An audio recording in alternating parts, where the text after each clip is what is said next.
Guys let me tell you something, ये trip बिल्कुल भी प्लान नहीं था। लिटरली हम बेड पे सो रहे थे, लेटे हुए थे, बारिश हो रही थी बाहर और एकदम से मन किया और मैंने हस्बैंड जी को बोला, मतलब हम लोग नाश्ता पानी करके बेड पे लेटे ही थे, सोच रहे थे कि क्या खाने में बनाए, बाहर बहुत ज़्यादा बारिश हो रही थी। सो एकदम से मैं बोलती हूँ कि नेतरहाट चल, और उन्होंने मुझे कहा कि चलो चलते हैं। हम निकले थे 11 to 11:30 के करीब और 1.5 आवर में हम वहाँ पहुँच गए थे, क्योंकि Netarhat actually just there from my our place, my house. And जब हम वहाँ पे पहुँचे, और इतनी जल्दी पहुँचने का ये भी है कि मानसून था तो कोई वहाँ पे था नहीं। एंड देन सबसे मतलब जैसे ही हम वहाँ पहुँचे ना, एवरीवेयर फॉग, आंखों के सामने बस वाइट वाइट, इतना थिक फॉग मैंने कभी भी नहीं देखा था। सबसे पहले हम गए थे pine forest and trust me, monsoon, pine trees और फॉग इतना ड्रीमी वाइब्स दे रहा था। और मैं पहन के भी गई थी ब्लैक कलर की साड़ी। मैंने सोचा था, जब हम जनवरी में आए थे यहाँ पे, तब मैंने सोचा था कि नेक्स्ट टाइम जब मैं आऊँगी ना तो साड़ी ही पहनूंगी। कोई क्राउड नहीं था, सिर्फ silence and that fresh earthy smell, it felt so peaceful यार।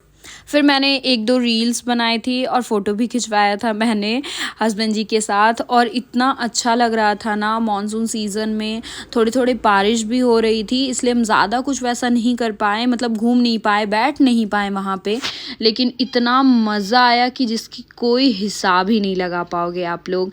एंड देन फिर हम लोग ऐसे ही फॉगी वेदर सा पार करके सबसे फर्स्ट गए थे वहाँ पाइन फॉरेस्ट, एंड देन फिर हम अपर घाघरी वाटरफॉल गए थे।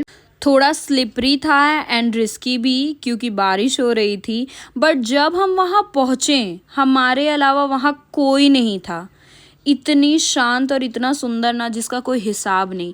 एंड देन फिर हम पियर्स फॉरेस्ट गए थे। मीन्स वहाँ पे ना एकदम क्या ही बोले, पूरा कश्मीर की तरह ना, जैसे सेब का बागान होता है, यहाँ पे नाशपाती यानी पियर्स का पूरा बागान था। मैंने तो एक आधा तोड़ के भी खाए और इतना मज़ा आया ना, उनसे पूछ के मैंने तोड़ा था। एंड इतना अच्छा लगा कि जिसका कोई हिसाब नहीं है। मैंने अपनी साड़ी से उस पियर्स को पूछा और उसको खा लिया। इतना मीठा था, मतलब मैं क्या ही बताऊँ, पूरा एकदम लग रहा था कि हम कश्मीरी आ गए, बस सेब की जगह पियर्स थे। एंड देन फिर मैंने खाया था मैगी, क्योंकि पहाड़ों पे जाओ और मैगी नहीं खाओ तो ऐसा हो नहीं सकता। हम सनसेट तक तो नहीं रुक पाए थे क्योंकि लेट हो रहा था, but I swear it was the best one day random trip. So guys, अगर आप झारखंड से हो या मॉनसून में कहीं शॉर्ट ट्रिप प्लान कर रहे हो तो Netarhat literally a hidden gem, और मेरे चैनल को सब्सक्राइब ज़रूर